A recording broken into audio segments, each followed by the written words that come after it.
Mr. B. Dhanasega is working as a lecturer in Department of Information Technology, Anna University, Chennai. He finished his MCA from Urumu Dhanalakshmi College, Bharatidasan University. He finished his ME in Computer Science and Engineering from College of Engineering, Anna University. His areas of interest are multi-core programming and architecture, programming models, compiler, automata theory, cryptography, and algorithms. He is an expert in subjects like compiler design, formal languages and automata theory, analysis of algorithms. His research area is code generation for multi-core architecture. Welcome to the UGC lecture series on computer science, and here we have the subject that is theory of computation. So in this before starting this episode, let me start with what we had as far as the previous episode is concerned. So we have seen the conversion, that is how the context free grammars were converted into its equivalent push down automata. So we must recall that the language accepted by both context free grammars and the push down automata are going to be the same class of language called the context free language, and automatically there will be an equivalence among the push down automata as well as the context free grammar. So given a context free grammar, how it will be transformed into its equivalent push down automata. So context free grammar will be having list of productions, but whereas in the case of the equivalent push down automata will be having the list of transitions, like how the various transitions of the PDAs are carried out. So that conversion we had seen, even with some examples also we finished. But as far as this episode is concerned, we are having the reverse of that. So given the push down automata, how it is getting converted into its equivalent context free grammar. So both are possible because the class of language accepted by both the push down automata and the context free grammars are going to be same. So if it is possible to convert the context free grammar into its equivalent push down automata, similarly there should be an equivalence from the push down automata to the corresponding context free grammar.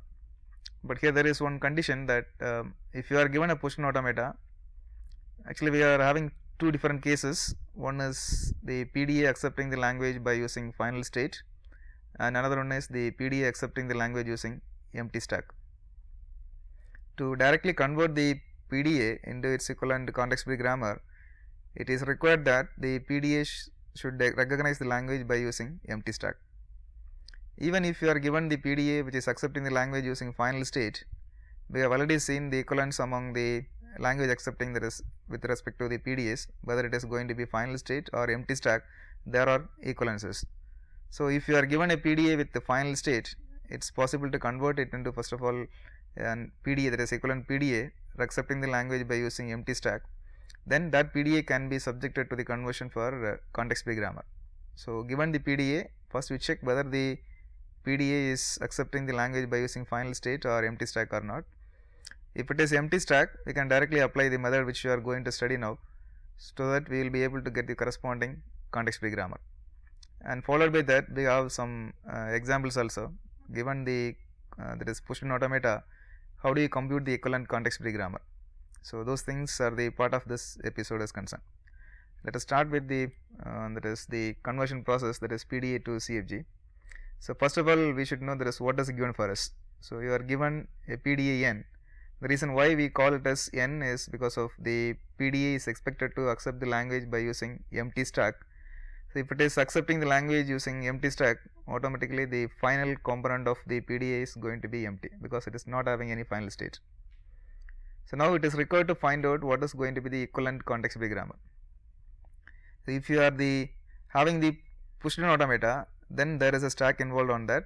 Then two different kinds of alphabets. There is going to be the input alphabet, and another one is called the stack alphabet. Then followed by the transitions, starting stack symbols. These are all the various components available as far as the PDA is concerned.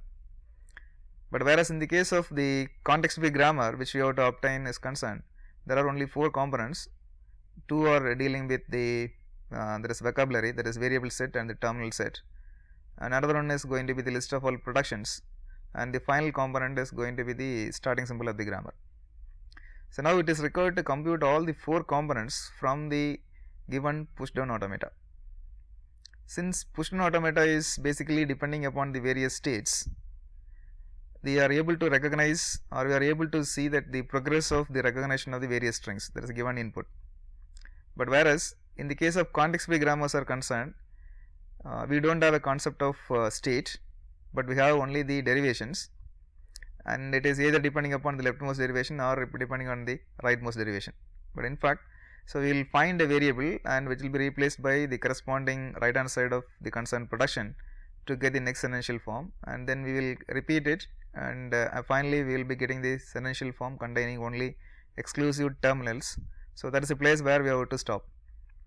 But no way we have a component called state, that is where we have to start and where we have to end. So all those components are missing as far as the that is where push-in automata, sorry, final context free grammar is concerned. But when you are transforming the push-in automata into its equivalent corresponding, that is context free grammar, so if you do not account the states or the roles of states as far as the PDA is concerned, then it's not very easy to have the equivalent context free grammar. So there is a need for accommodating the role of the transition, that is your states available in the PDA, into its equivalent context free grammar.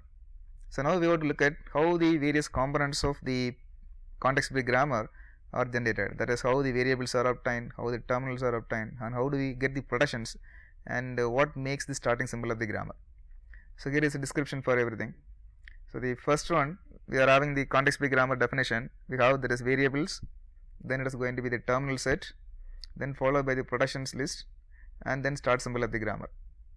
So variable set is going to be, that is of the form like the first variable which you have to consider is the starting symbol of the grammar. Yes, that is a special type of the symbol. That is nothing but the one which is obtained from the that is the initial stack symbol of the corresponding push down automata. So S is the only symbol which is special, which is not having any other form. We have to write only S as the symbol.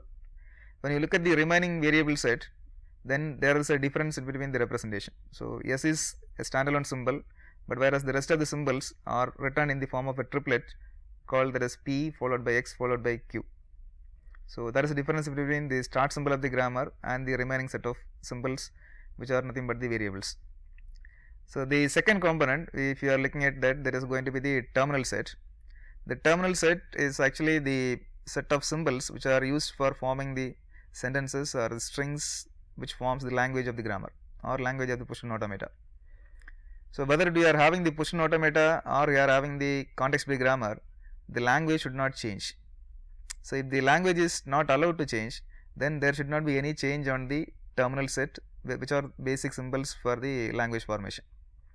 So whatever be the terminal set available in the push-in automata, it is to be simply copied as the terminal set for the corresponding context free grammar also. So in the case of your push-in automata, we call the input alphabet, that is nothing but sigma, and the same set of symbols are to be used even in the corresponding context free grammar also. So in general we call T as a terminal set as far as the context free grammar is concerned, and now we are replacing the T by simply sigma, saying that the terminal set from the push-in automata is to be simply copied as a terminal set in the corresponding context free grammar. So the second component, there is no change. The third component is going to be the list of all productions. Okay. So the list of all productions, how we are getting the productions, and these productions are normally obtained from the various transitions given in the context of push-in automata. The complete description of the push-in automata is available only in the form of transitions, and for every transition there will be an equivalent set of productions obtained, and now we have to see that is how the productions are all obtained. The fourth component is the starting symbol, that is a special symbol which we are having. Now let us see that is how we are forming the rest of the variables as far as the equivalent context free grammar is concerned. So the symbols are of the form P followed by X followed by Q. The P and Q are the states available in the given push-in automata, that is from Q, capital Q, and X is the only symbol which is from the gamma, nothing but the stack symbol of the given context push down automata. So by using the states, a pair of states and one symbol from the stack alphabet, we will be forming the various variables of the corresponding grammar. So it's not a variable is not represented just by having only one symbol, but it is a triplet. So to the two number of states enclosing one grammar symbol, that is nothing but the stack symbol from the push down automata. So the meaning of this is very important. So you start from P, and x is going to be grammar symbol. If it is a grammar symbol, since the grammars are going to be valid grammars, certainly it is capable of deriving a string. So, we start from p, derive a string from x and reach q. So, that is the interpretation for p x q. So, every variable available in the grammar is expected to derive at least one string. Similarly, as far as PDA is concerned, you start from a state and you reach another state, definitely there is a substring generated by or derived or that is represented by that particular pair of states. You start from p and go to q, and even if it is p and q are same, the string recognized is going to be epsilon, at least epsilon. Or if they are different, definitely there is one or more number of symbols, they are forming the string. So, that string is recognized by a pair of states as far as PDA is concerned. But as far as grammars are concerned, the strings are derived from the variables available in the grammar.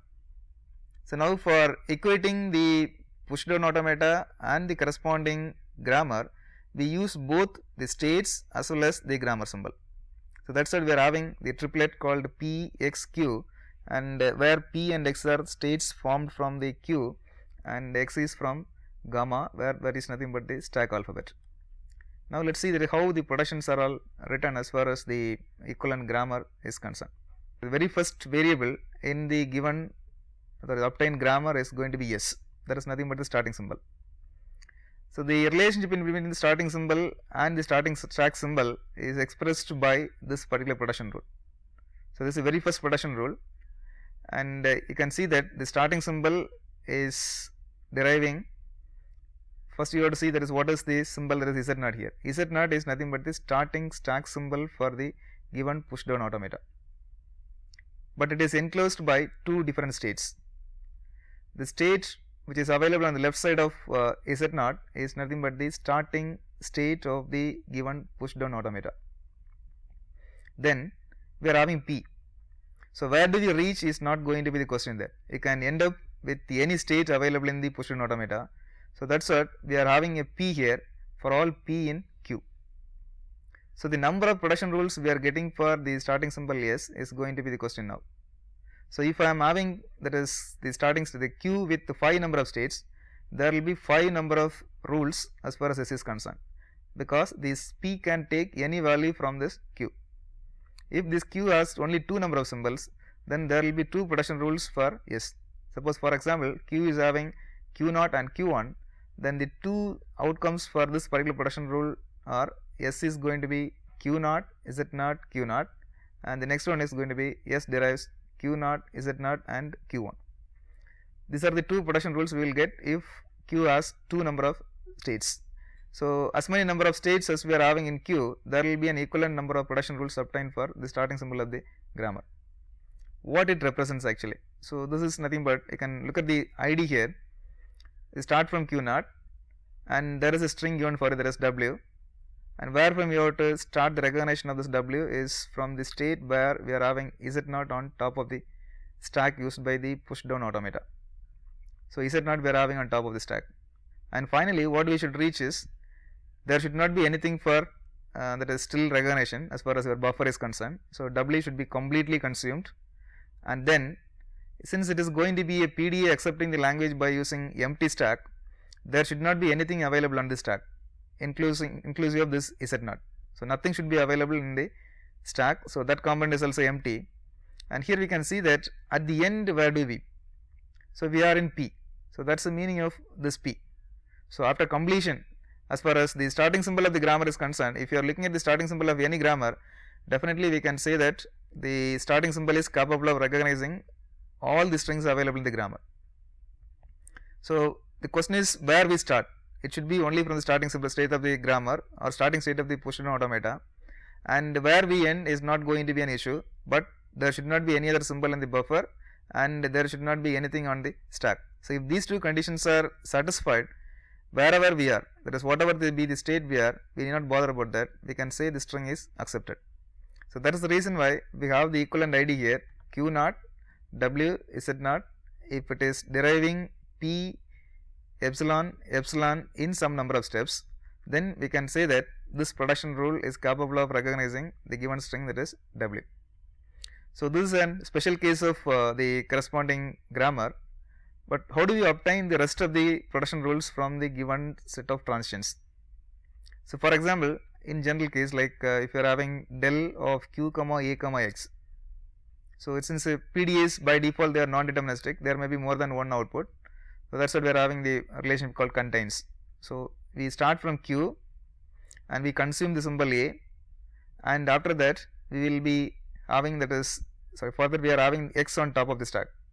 If these three are satisfied, you are in current state q and the top symbol is going to be, sorry, current input symbol is a and the top of the stack contains x, then if the output is going to be something like this. So you are having r, that means we have to resume the parsing process from the state called r, and what do we push onto the stack is y1, y2, y3 etc. up to yk, such that your y1 is on top of the stack. So we should push them in the reverse order. First you push yk, then yk minus 1, and finally we have to push y1, so that we will find y1 on the top of the stack. So how do we get this y1 to yk is just by replacing this x. So if you are replacing this x by y1, y2 etc. up to yk, there should be an equivalent rule with x on left hand side and y1 to yk available on the right hand side. So then only we can say that this particular relationship holds. So once again, if you look at this particular transition like del of q comma a comma x, it's containing r comma y1, y2 etc. up to yk, the meaning is just unload or pop out x and then push y1 to yk onto the stack. So if such a transition is available in the position automata, how do you find out the equivalent production rule in the corresponding grammar? So that we shall see after a short break.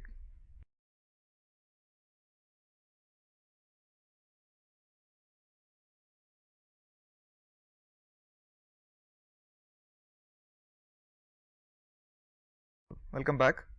So we have seen that given a transition in the corresponding, given position automata, how do you find out the equivalent production rule in the expected context free grammar? So production rules are of the form a derives alpha, the transitions are of the form something like del of q comma a comma x is going to be some p comma some alpha or something like that. Alpha means whatever be the content available on the stack. So now if you are having a transition, how do you find out the equivalent production rule? Let us take this particular general case, like we find that del of q comma a comma x is having r comma y1, y2 etc. up to yk. Then so what we should do here? First we have to form the left hand side of the production rule. So what the left hand side says is, you start from q, because every variable available in the context free grammar is expected to have a triplet other than s. So which means that a state where we have to start, then followed by a grammar symbol, then followed by grammar symbol, I mean the stack symbol, then followed by another state.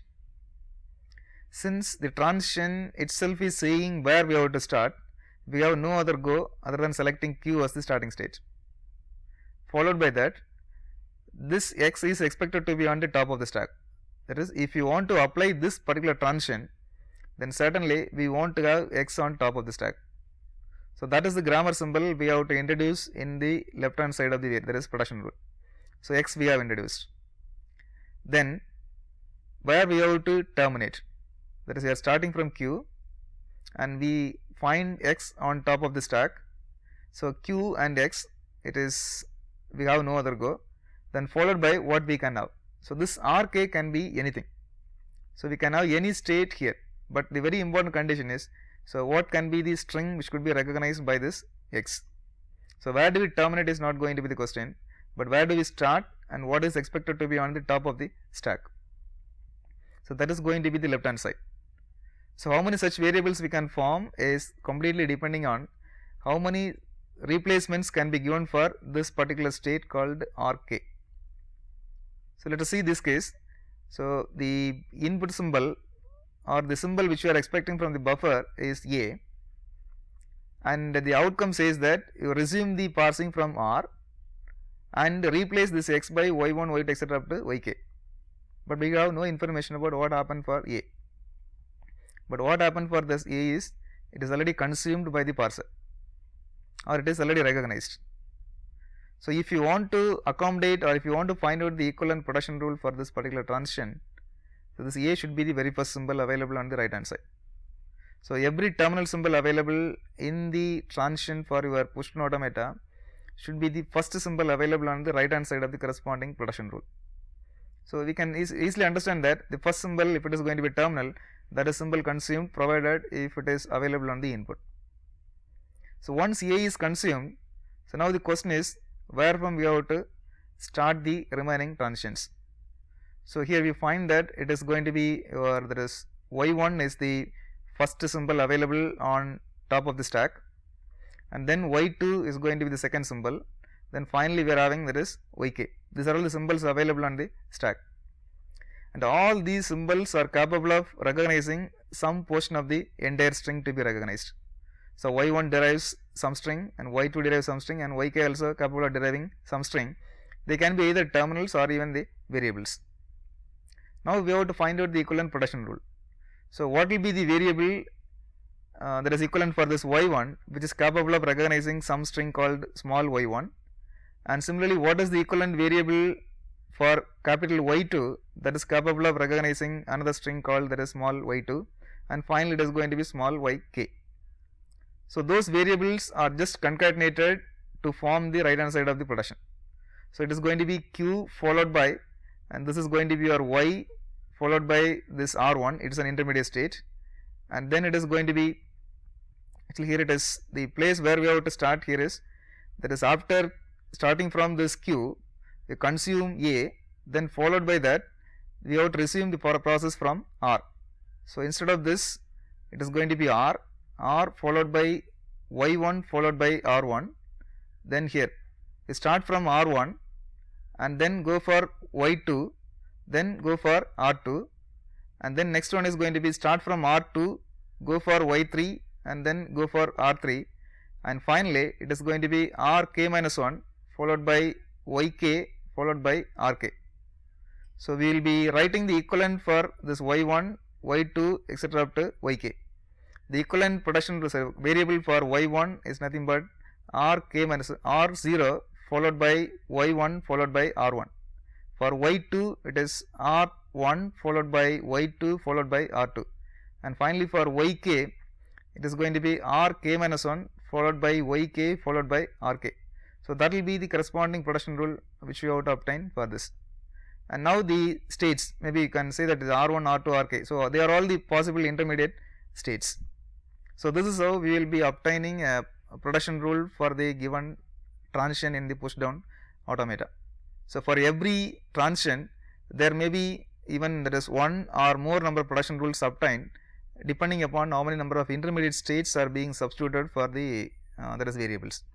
More the states available, definitely there will be more number of productions be obtained, but all those productions, will it be valid or not is completely depending upon the grammar which you have to simplify and find whether the rules are all really that is useful or not. If you find that certain rules are not reachable from the starting symbol of the grammar, or somewhere if we find they are useless, then we can simply remove that that is those production rules.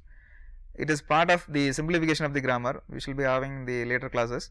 So, now as far as the procedure is concerned, you take every particular transition, you transform it into corresponding that is production rule as per this formulation.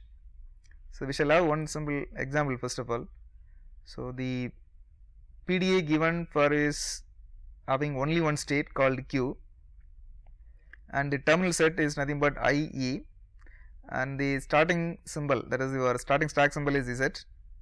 Then the transitions are given here. The starting place where you have to start is going to be Q only, because we are having only one state.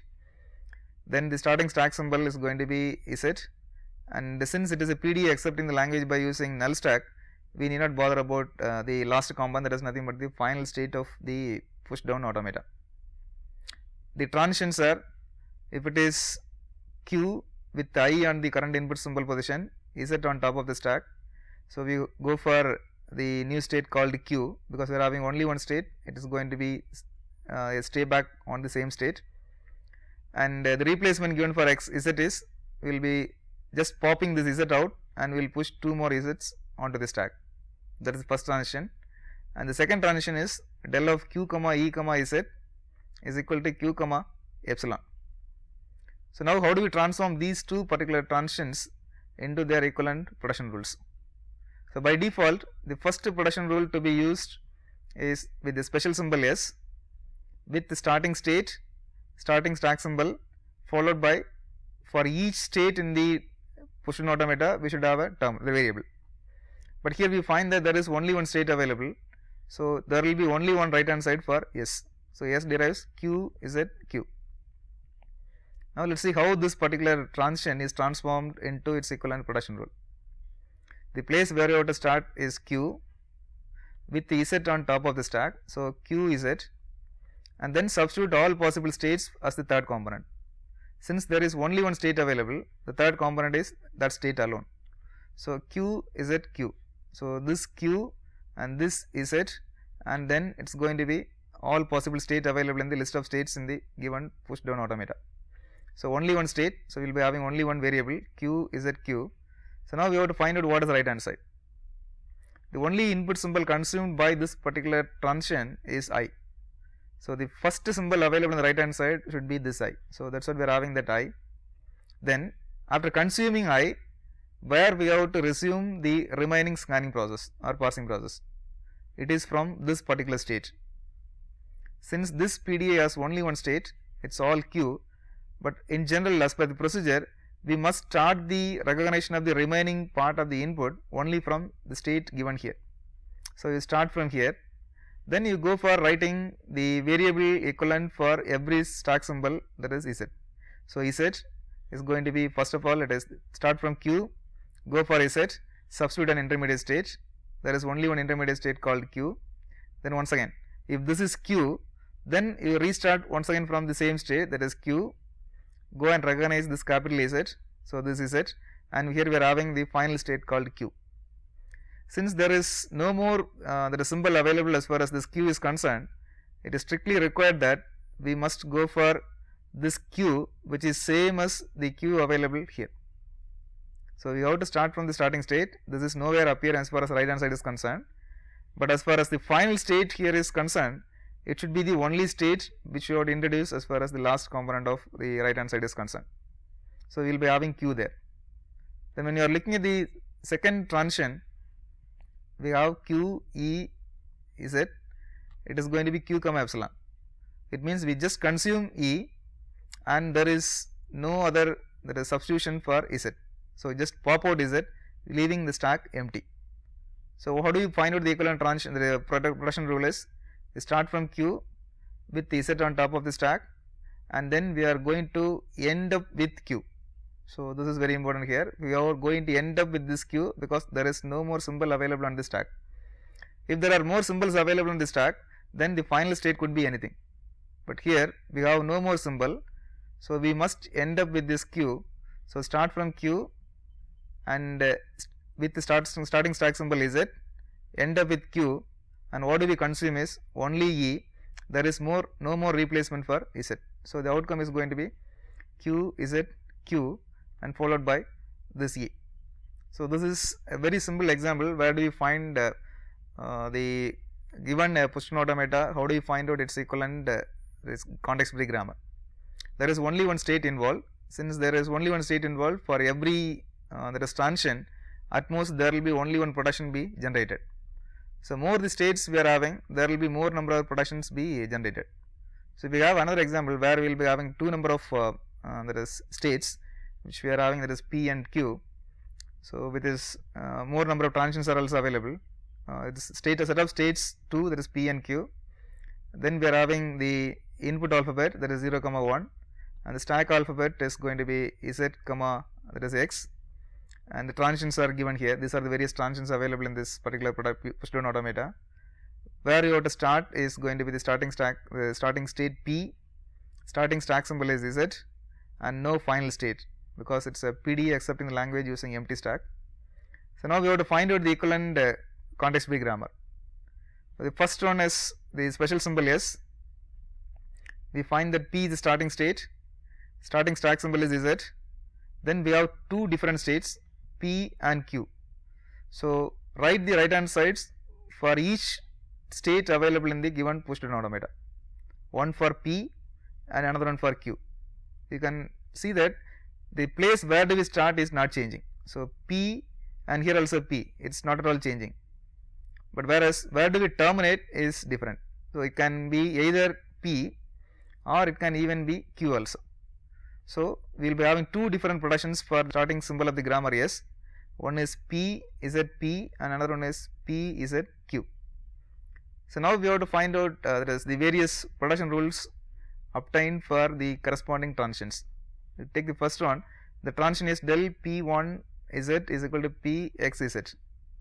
So the meaning is start from P, consume 1 with Z on top of the stack, resume the remaining scanning process from P, and two more symbols we have to recognize, the two more strings we have to recognize with the help of X and Z. So here we are having X and here we are having Z. So the terminal states can be either P and Q. So first we are having P is at P, consume 1, restart from P, go to X and go to Z. So the substitution here, intermediate states can be anything. So the difference in between this production and the second one is nothing but the intermediate state. So here we are having P, here we have Q. So if we end up with P, we start with P. If we end up with Q, then we have to start with Q. So here we have P and here also we have P. It is just because of here we have P. So we are having two production rules as far as this particular case is concerned. The same thing will be repeated with what is the place where we end up. So it is going to be Q and here also Q. Other than that, there is no difference. So end up with Q and here also end up with Q. This is the first transition. And the second one, we have P comma epsilon comma Z is equal to P comma epsilon. The meaning is we do not consume anything, simply we pop out Z out of the stack, still stay back in P.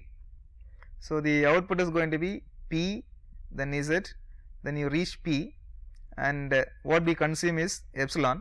So epsilon is the output, and there is no need of introducing a state called Q. It is because of after consuming this epsilon or after popping out Z out of the stack, we do not reach in Q.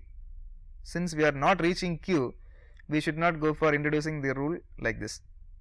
So similarly, we will be having that the next production like this. We are having 4 different rules, and so remaining 3 more, that is transitions, and their corresponding rules are all obtained in the similar way as we are having that. Even here P X P is given as 1, which is wrong because of the destination state we are reaching is going to be Q. So it is going to be Q, that is X, Q1 is going to be the correct one.